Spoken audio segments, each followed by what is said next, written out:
Each day, over 20,000 calls are made to the domestic abuse hotlines. Yet separate studies by Maria Schwartz and Robert Sigler both indicate that less than 1% of domestic abuse is actually being reported.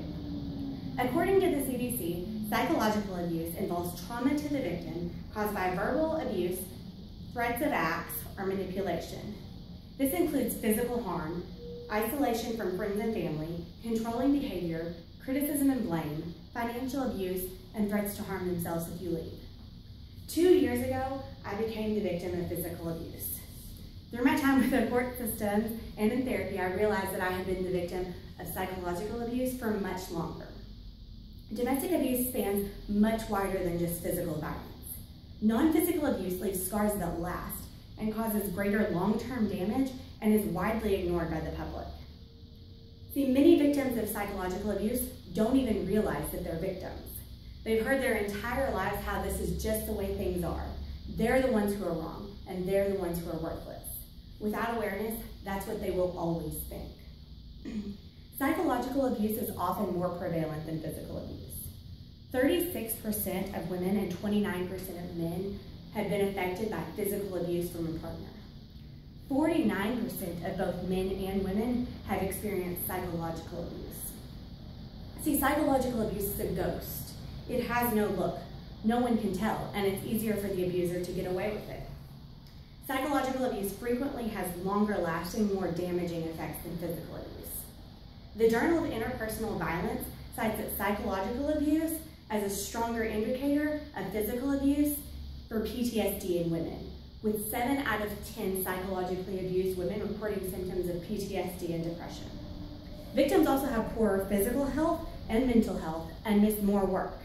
According to the Purple Purse statistics, nearly 8 million days of paid work are missed every year due to domestic abuse, which severely affects other employees, the company's bottom line, and the victim's personal income, which affects their ability to leave their situation. While over the past 10 years, resources for those being abused has greatly increased, there's still very limited help available for someone seeking relief from psychological abuse. Most options only involve help with recovery and seeking mental health treatment and therapy. Women'sLaw.org assists in finding shelters and lawyers, but legal assistance is only available for those who have been physically abused within the last year. In my research, I found a link suggesting help from a child and family resource agency. The only agency listed for Arkansas was the Office of Child Support Enforcement, which is virtually helpless for someone who is trying to get out of their situation. Psychological abuse is vastly overlooked by our justice system. Over the last 2 years, I have been to court twice for my husband threatening me with a gun. I got out of our marriage, but he still had partial custody of our kids. After I moved and asked for a divorce, he blackmailed me. He attempted suicide. He began doing drugs and threatening me. I went to local police, to the county sheriff's office, and to the city prosecutor, who's the one who prosecuted his physical case against me. Even with screenshots of threats, his previous history of violence, and his current drug use, there was nothing they could do to help me. We live in a broken world with a very broken system. The statistics show it's happening and it's harmful, but what are we doing about it? Things we can do include learning to identify the signs. Is your coworker missing a lot of work? Is your best friend suddenly quiet when their spouse is around? Do you have a family member who stopped showing up for family events?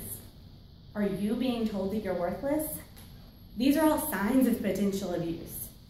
Check on these people. Let them know that you notice and that you're willing to help. You can also help find resources. Go beyond a hotline. In cases of psychological abuse, more help is needed than therapy or church. These victims need support, including finances, employment, childcare, and a place to live. They need legal aid they can afford, and they can't be overlooked because they're not being hit. Most importantly, we can spread awareness. Resources are lacking because people don't talk about it. 49% of both men and women isn't a low number, but we're so skeptical that we just pretend it's not happening. Take a stand. It's so hard to imagine the situation if it isn't happening to you, but the statistics aren't made up numbers. If it's not you, chances are it's your mom, your uncle, your brother, your daughter, your best friend, or your coworker. Imagine them being able to go to sleep at night, not terrified of the person who's lying next to them. Imagine them being able to go to their grocery store without being worried that they're going to overspend or buy the wrong thing. Imagine them knowing that they are worth more than what they're getting. This is what psychological abuse looks like. It's in the little things and the little details that we don't ever consider could even be a problem. It's affecting nearly half of our population. It's damaging far beyond the physical, and it's overlooked by law enforcement and even domestic violence agencies nationwide.